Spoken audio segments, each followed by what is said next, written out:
So I'm Peter McKASKELL, and I'm sitting here having a chat with Enette PAUZÉ about all things business and otherwise. And Enette has come here all the way from Toronto to share her insights with us. So we're very lucky to have her in Christchurch. She's an international speaker and speaks mainly about partnering, collaboration, and businesses working with each other. So welcome to Christchurch, Enette, and tell us a wee bit about yourself and what you do. So thank you for the opportunity to be here. I love this question. People ask me, what am I up to? What am I dedicated to? So I would say in a nutshell, I'm a polymath. So I like to do lots of different things, but my greatest mission, or what I'm working towards, is really creating an art and science of strategic partnerships to help people tackle the biggest problems facing humanity. And there's a little story that I share, and I'll share it just briefly, that when I was a little girl, I had a little pink book, and from about the age of 8 that I carried around with me, and I made observations about humanity. So I was curious. I got into trouble like all 8-year-olds do, but I was really interested in observing people and how people interacted. And when I noticed something that struck me emotionally, whether it was a good emotion or a bad emotion, it was a positive or a negative, I would write it down in my little book. And so I started collecting what I would call crises, so things that I thought were challenges in the world, things like cancer, war, homelessness, and that was one that really touched me. I spent my summers in Toronto. I was born in the city and raised in the country, and I spent my summers in Toronto, and what I noticed was, homeless people laying on the street, and it shocked me that individuals could walk down the street, step over a homeless person, and continue on about their day as if nothing had happened. And so that touched me as this time was when I was a teenager. And I would write that down, just my observations about humanity. And I also noticed things that were what I would call causes, the positive side of things that people were up to. I always had a dream about going to outer space, so I was really interested in seeing the world from the blue marble from another perspective, and exploring space. I also had an interest in renewable energies, and in different ways to create a different relationship with Mother Earth, if you want to think about it that way. And so I wrote all of these observations in my little pink book.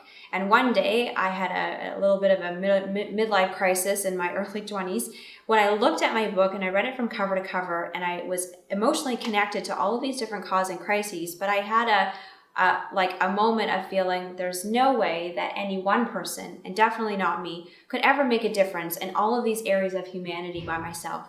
And that was the moment that I realized that I didn't need to become a steward or a leader or a visionary for each of those crises or causes, but I actually wanted to dedicate my life to thinking about how we partner differently to solve those problems. Because I believe that, in the world, people like to do business with those that they know, like, and trust, right? Mm-hmm. Everybody knows that. The problem is that the big human problems, the system level challenges that we face, we try to work with people we know, like, and trust, and we often have to work with the people that we don't know and we don't like and we don't trust.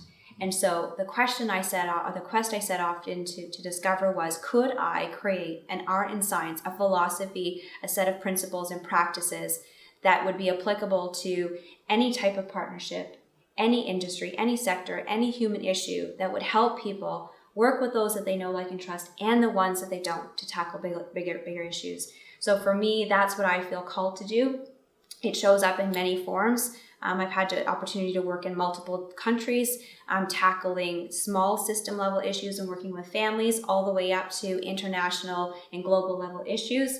And at the core of that, what I'm dedicated to is helping people partner differently to solve bigger problems. Oh, that's really interesting. Yeah. So that's then you went on to do your PhD, specialising in what area? So I did it was an accident. I never would have guessed, a little girl growing up in the country in Muskoka, Ontario, Canada. I never would have guessed that I would do a doctorate. I didn't even know what it was. Because I even heard you were thrown out of school at an early age. I was. Now you're getting all the dirt out. I do have a very interesting journey that I went on through school. I love love-hate relationship with school. Ultimately, I love school, but yeah, I was kicked out of university in my first year for not getting a high enough GPA. I didn't know you could get kicked out of university, by the way.